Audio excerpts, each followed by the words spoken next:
चांदपुर के जंगल में आज टुनटुनी के अंडों से बच्चे निकलने का समय पूरा हो चुका था, मगर वो तो थोड़ा भी खुश नहीं थी। टुनटुनी की बच्ची, मैं तुझे पहले ही बता रहा हूँ, मुझे बेटियाँ बिल्कुल भी पसंद नहीं, मुझे बेटे ही चाहिए। अगर इन अंडों से बेटियाँ हुई तो मैं तुझे अपने साथ नहीं रखूँगा। कालू जी, अब चाहे बेटियाँ हो या बेटा, मैं कुछ नहीं कर सकती। मुंह बंद करके और कान खोल के सुन लो, अगर बेटियाँ हुई तो जान से मार दूंगा इन्हें। इतना कहकर कालू वहाँ से भोजन लेने चला जाता है। थोड़ी देर बाद 2 अंडों से बच्चे बाहर आते हैं। अरे, ये क्या हो गया? दोनों अंडों से बेटियां हुई हैं। अगर कालू को पता चला तो वो इन्हें मार देगा। अब क्या करूं? मैं इनकी माँ हूँ, ऐसे तो नहीं मरने दूंगी मैं अपनी बेटियों को।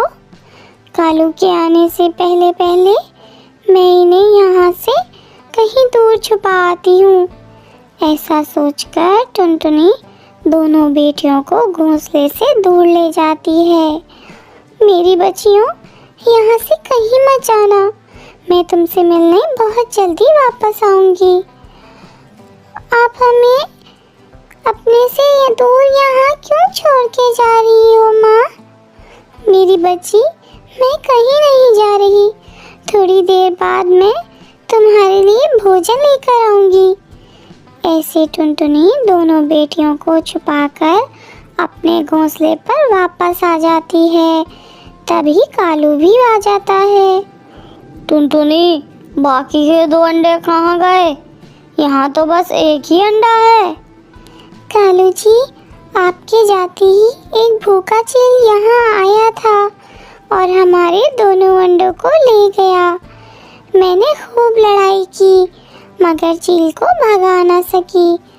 टुनटुनी ने इतना बोला ही था, तभी तीसरा अंडा भी टूट जाता है और उसमें से बेटा बाहर आता है। टुनटुनी उसे देखकर रोने लगती है। ये क्या टुनटुनी, तुम रो रही हो? इसका मतलब अंडे से बेटी हुई है ना? ना ना कालू जी, ये आंसू तो खुशी के आंसू हैं। हमारे अंडे से बेटा जो निकला है। आजा मेरे बेटे, मेरे पास आजा, मैं तुझे मीठे मीठे फल खिलाऊंगा और जंगल की सैर भी करा के लाता हूँ। फिर कालू अपने बेटे को साथ लेकर वहाँ से चला जाता है। कालू ने तो एक बार भी दोनों अंडों का दुख नहीं किया था। कालू ने तो एक बार भी उन दोनों अंडों का गम नहीं मनाया। खैर छोड़ो, मैं अब अपनी बेटियों को देख कर आती हूँ, कहीं कोई शिकारी ना आ गया हो उनके पास।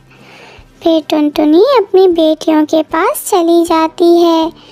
जैसे ही टुनटुनी अपनी बेटियों के पास पहुँचती है तो वो क्या देखती है कि एक भूखा चील उन्हें। अरे बाबा, आज तो एक ही जगह पे 2 शिकार मिल गए मुझे। अब इन्हें खाकर 1 हफ्ते तक की भूख मिट जाएगी मेरी। खबरदार जालिम चील, जो मेरी बेटियों के पास भी आई तो मैं तुझे जिंदा नहीं छोड़ूंगी। मैं तेरे सामने ही तेरे बच्चों को खा के रहूंगी, तू कुछ नहीं बिगाड़ पाओगी मेरा। चील जी, चाहे तो मुझे खाकर अपनी भूख मिटा लो, मैंने बड़ी मुश्किल से इन्हें अपने पति से बचाया है।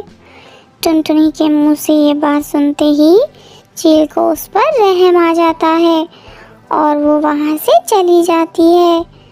मम्मा, हमें अपने साथ ले चलें, यहाँ बहुत डर लगता है हमें अकेले। मेरी बेटियों, मैं तुम्हें नहीं ले जा सकती, वहाँ तुम्हारा बाप तुमको मार डालेगा और तुम तो मेरी बहादुर बेटियाँ हो। बस कुछ दिनों की बात है, फिर मैं तुम्हें आकर ले जाऊंगी। ऐसे टुनटुनी अपनी बेटियों को समझाकर वहाँ से अपने घोंसले में आ जाती है। वो कालू से छुप छुप कर अक्सर अपनी बेटियों से मिलने जाया करती। ऐसे ही समय गुजरता गया और फिर एक दिन टुनटुनी अचानक से बहुत बीमार पड़ जाती है। उसे कुछ ठीक सा नहीं लग रहा था। वो बहुत घबरा रही थी। कालू, कालू, आज मुझे बहुत घबराहट हो रही है। ऐसा लग रहा है जैसे मैं तुम सबको छोड़ के हमेशा हमेशा के लिए जाने वाली हूँ। मम्मा, आप ठीक हो जाएंगी, ऐसे मत बोलो। मैं बुलबुल डॉक्टर को बुला के लाता हूँ। नहीं बेटे पतलू, मेरे पास ही रुको। मैं तुमको कुछ बताना चाहती जो आज तक मैंने तुम्हारे पापा के डर से छुपा के रखा है। कालू जी, हमारे 2 अंडों को कोई चील नहीं लेकर गया था। उनसे 2 बेटियां निकली थीं, तो मैंने उन्हें दूर रखा।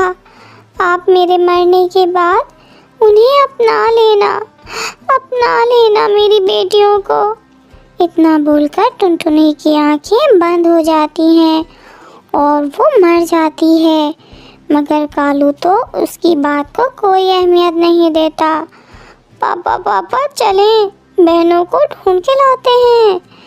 ना जाने कहाँ होंगी मेरी बहनें। बेटे, तुम अभी बहुत छोटे हो, कुछ नहीं जानते, इसलिए अपने मम्मा की बातों को भूल जाओ। हमें सिर्फ एक ही अंडा हुआ था और उससे तुम निकले थे। ऐसे बोलकर कालू ना तो खुद कहीं जाता है और ना ही अपने बेटे को जाने देता है। यहाँ तक कि वो तो दूसरी शादी भी करना चाहता था। चाचा कबूतर, मेरी पत्नी टुनटुनी मर गई। घर में एक छोटा कौवा बच्चा है, उसको देखने के लिए मैं दूसरी शादी करना चाहता हूँ। आपकी नज़र में कोई कवि हो तो बताएं। हाँ कालू बेटे, मेरे पड़ोस में अभी एक कवि ने घोंसला बनाया है। मैं उसे तुम्हारी शादी की बात करूँगा और फिर चाचा कबूतर दोनों की शादी करा देता है। पतलू बेटे, अब से यही तुम्हारी मम्मा है। ये भी हमारे साथ घोंसले में रहेंगी। पतलू चुप रहता है और वहाँ से चला जाता है। वो अपने पापा से छुप कर अपनी बहनों को ढूंढा करता। मेरी बहनों, कहाँ हो तुम? मैं हर रोज़ आपको ढूंढता हूँ, जल्दी से मुझे मिल जाओ। मैं बहुत अकेला हूँ, आपके बिना घर में भी मन नहीं लगता मेरा। मोनी, माँ को कितने दिन हो गए हमसे मिले, अब तो वो एक बार भी नहीं आई। कहीं मम्मा ने भी हमें अकेला तो नहीं छोड़ा। इस तरह से दोनों बहनें दिन रात घोंसले में अपनी मम्मा के आने का इंतज़ार कर रही थीं। मगर उन्हें क्या पता था कि उनकी मम्मा अब उनसे मिलने कभी नहीं आएंगी। एक दिन एक दूसरा जालिम चील वहाँ से गुजरता है और दोनों बच्चियों को घोंसले में अकेला देखकर उनके पास आ जाता है। चलो चलो छोटे बच्चों, मेरे पेट में जाने के लिए तैयार हो जाओ। तुमको तो मैं अपने घर में ले जाकर खाऊंगा, वो भी आराम से। मुनी, आप बताओ, हमारी माँ भी नहीं है यहाँ जो हमें इस शिकारी चील से बचा लेगी। टुनी, वो देख पीछे, हमारी माँ आ रही है हमें बचाने के लिए। अब इस चील की तो खैर नहीं। चील जैसे ही पीछे मुड़कर देखता है, वो दोनों वहाँ से भाग जाती हैं। अरे अरे, मुझसे बचकर कहाँ भागी जा रही हो? मैं मिनटों में तुमको ढूंढ लूँगी। फिर चील भी दोनों बहनों के पीछे पीछे जाती है। वो बड़ी मुश्किल से चील से बचकर पत्तों में छुप जाती हैं। टुनी, वो चील हमें यहाँ भी ढूंढ लेगी और खा जाएगी, वो नहीं छोड़ेगी हमें। माँ, तुम कहाँ हो? हमें आकर बचा लो इस जालिम चील से। ये दोनों बच्चे यहीं छुपे हैं, मैं भी इन्हें खाकर ही रहूँगी। ऐसे वो चील भी उस पेड़ से कहीं नहीं जाती। पतलू वहाँ से गुजर रहा था, तभी उसकी नज़र पत्तों पे छुपी उन दोनों बहनों पर चली जाती है। आप दोनों ऐसे क्यों छुपे हो यहाँ? धीरे बोलो, वरना वो चील हमें ढूंढ लेगी और खा जाएगी। बड़ी मुश्किल से तो जान बचाकर यहाँ छुपे हैं। पतलू बहुत बहादुर था। चील का सामना करके उसे वहाँ से भगा देता है। अब वो भाग गया है। तुम अपने माँ बाप के पास जा सकती हो। हम कहाँ जाएंगे? हमें अपने घर का कुछ मालूम नहीं है। हमारी माँ भी बस हमसे मिलने आया करती थी, और अब तो वो भी काफ़ी दिनों से हमारे पास नहीं आई। और फिर पतलू समझ जाता है कि वही उसकी बहनें थीं। वो उन्हें गले से लगा लेता है और अपने साथ घर ले आता है। प्यारे दोस्तों, अगर आपको पता है तो कमेंट्स में ज़रूर बताएं कि टुनटुनी के कितने अंडे थे। और अगर आपको वीडियो पसंद आए तो चैनल को सब्सक्राइब और वीडियो को लाइक और शेयर करें अपने दोस्तों के साथ।